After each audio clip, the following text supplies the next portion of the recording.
Ever wondered how adipose tissue, more commonly known as fat, impacts insulin resistance? Welcome to the Victory Education Lounge. I'm your host, Maurice, and today we're diving into part 51 of our series, Adipose Tissue, the Epicenter of Insulin Resistance. Before we begin, please take a moment to like this video, subscribe to our channel, and share your thoughts or experiences in the comments below. Your engagement helps us create better content and build a supportive community. Well, you're about to find out. Welcome to part 51 of our ongoing series, where we delve into the fascinating world of adipose tissue and its pivotal role in the development of insulin resistance. This series is not just about understanding the biology behind these complex processes, but it's also about empowering you with knowledge that can have real-world implications for your health. Adipose tissue, often underestimated, is a crucial player in our metabolic health. When it becomes dysfunctional, it can lead to a cascade of metabolic issues. As we dive into this topic, we'll explore the intricate relationship between fat and insulin resistance, shedding light on why adipose tissue is indeed the epicenter of insulin resistance. So stay tuned as we unpack this complex topic in an easy-to-understand way. Adipose tissue is not just an energy store, it's an active endocrine organ, playing a pivotal role in insulin resistance. When we think about fat, our minds often jump to the idea of it as a passive energy storehouse. But the reality is much more complex. Adipose tissue, or fat, especially the type that accumulates around our organs known as visceral fat, is a dynamic endocrine organ. It plays a significant role in our bodies, influencing our metabolic health actively. When this tissue becomes dysfunctional, it can set off a chain of metabolic problems that can lead to insulin resistance. So how does this happen? Well, there are 5 primary ways that dysfunctional adipose tissue contributes to insulin resistance. First, it increases inflammation. When adipose tissue expands beyond its capacity, it can become hypoxic, leading to inflammation. This inflammation disrupts the insulin signaling pathway, contributing to insulin resistance. Second, it alters adipokine production. Adipokines are hormones produced by adipose tissue that regulate several metabolic processes. In a state of dysfunction, adipose tissue can overproduce harmful adipokines like resistin, which can impair insulin action, and underproduce beneficial ones like adiponectin, which enhances insulin sensitivity. Third, it elevates free fatty acid release. When adipose tissue is dysfunctional, it can release an excess of free fatty acids into the bloodstream. These fatty acids can accumulate in tissues like muscle and liver, impairing their ability to respond to insulin. Fourth, it impairs glucose uptake. Adipose tissue helps regulate blood sugar levels by taking up glucose from the bloodstream in response to insulin. When this function is compromised, it can contribute to higher blood sugar levels and insulin resistance. Finally, it can lead to hormonal imbalances. Adipose tissue produces several hormones that regulate appetite, energy expenditure, and insulin sensitivity. When this balance is disrupted, it can further exacerbate insulin resistance. So, adipose tissue dysfunction can kickstart a cascade of metabolic problems. Understanding this complex role of adipose tissue can help us better manage and prevent insulin resistance, a key factor in many metabolic diseases. Stay tuned as we delve into strategies to tackle this in the next scene. Now that we understand the problem, how can we tackle it? Let's explore some strategies. Firstly, we have the calorie deficit diet. By consuming fewer calories than we burn, we can reduce excess adipose tissue and improve insulin sensitivity. The downside? It can be challenging to maintain this diet long-term. Next on our list is high-intensity interval training, or HIIT. This form of exercise can effectively reduce visceral fat and improve insulin sensitivity.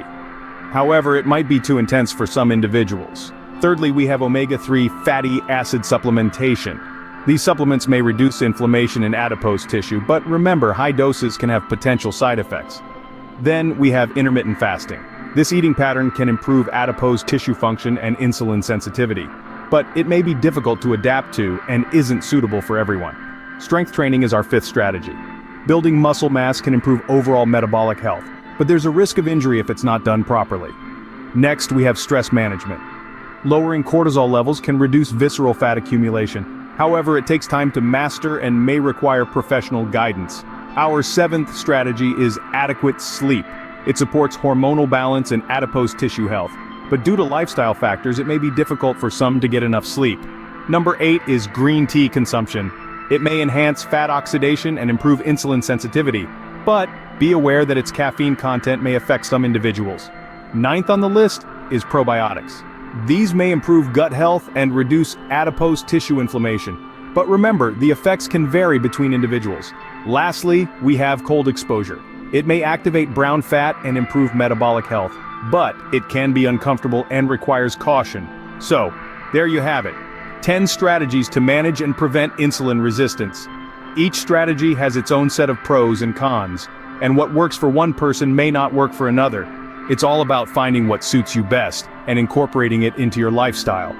Each strategy has its advantages and drawbacks, but the key is finding what works best for you. Theory is good, but how does it work in practice? Let's look at some real-life examples. First up, we have Sarah, a 40-year-old woman who adopted a calorie deficit diet. Over the course of 6 months, she managed to lose 20 pounds.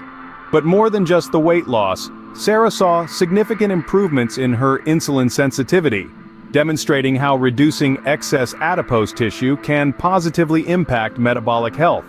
Next, meet Mike, a 55-year-old man who introduced high-intensity interval training, or HIIT, into his fitness routine.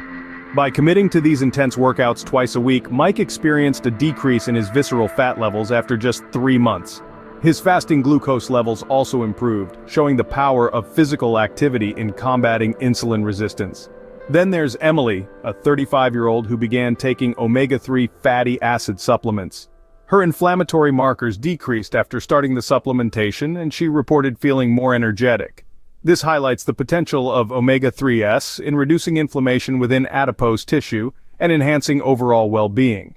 Let's also take a look at David, a 50-year-old man who implemented a 16/8 intermittent fasting schedule. By eating only within an 8-hour window each day, David experienced weight loss and improved adipose tissue function. His experience shows how altering eating patterns can have a profound effect on insulin sensitivity. Now consider Lisa, a 45-year-old woman who started a strength training program. By building lean muscle mass, Lisa saw improvements in her overall metabolic health.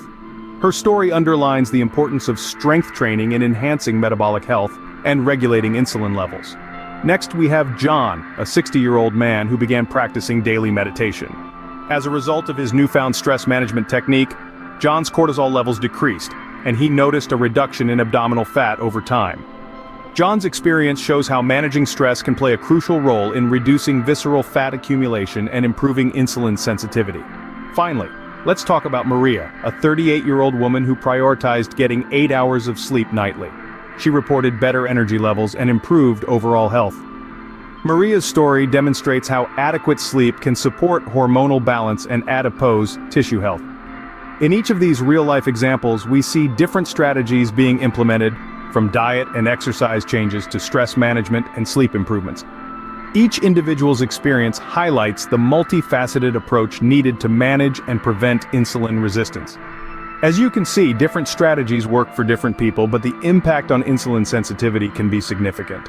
So, we've explored the complex role of adipose tissue in insulin resistance and how to manage it. We've dived into how this unique endocrine organ, often underestimated, is pivotal in our metabolic health. From the cascade of metabolic issues that arise when it malfunctions to the strategies you can employ to manage and prevent insulin resistance, we've covered it all. We've talked about a range of strategies, from calorie deficit diets and high-intensity interval training to omega-3 supplementation and intermittent fasting, and not forgetting stress management, adequate sleep, green tea consumption, probiotics, and even cold exposure. We've also seen how real-life examples can bring these concepts to life, demonstrating how these strategies can lead to significant improvements in insulin sensitivity and overall metabolic health. Remember, knowledge is power, and understanding your body can help you make informed health decisions. Before we wrap up, I want to emphasize that the information in this video is for educational and entertainment purposes only. Any health-related decisions should be discussed with a licensed physician. Your health journey is unique and professional guidance is crucial. Thank you for joining us in the Victory Education Lounge. Remember to like this video, subscribe to our channel, and share your thoughts or experiences in the comments below. Together we can work towards better understanding and managing insulin resistance in adipose tissue. This is Maurice, wishing you health and vitality.